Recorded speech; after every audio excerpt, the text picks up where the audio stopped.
हरे कृष्ण। संकीर्तन आंदोलन रे आपण माने देखुथिबे संकीर्तन होउची माने संकीर्तन प्रत्येक गाँव रे प्रत्येक घर घर संकीर्तन होउछन किंतु ता भितरे मुख्य कथा होउची जे जो बाजा एवं कीर्तन गिनी हैला से मृदंग एवं गिनी व्यवहार करा जाए है ना समस्त देखुथिबे माने जदि संकीर्तन नाम होउची थिबो मृदंग थिबो एवं गिनी थिबो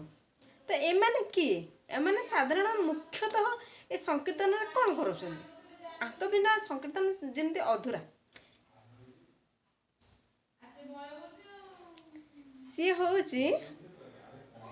जो चैतन्य महाप्रभु कृष्णकर अवतार कलिजुगर अवतार ना चैतन्य महाप्रभुଙ୍କର जो आखि से आखि होचंदी से जो बाजार दी बटे नाई कला कला हेई सेटा होची चैतन्य महाप्रभुଙ୍କର आखि से होचंदी जो नदिया हैला आउ जो गिनी नुह से गिनी होचंदी मा राधा रानी कौन एक कथा जानी थिले कि जदि जानी थिले तेबे कमेंट बॉक्स रे आपनकर कमेंट दियंतु एवं जदि न जानी थिले गोटे लाइक करंतु हरे कृष्णा।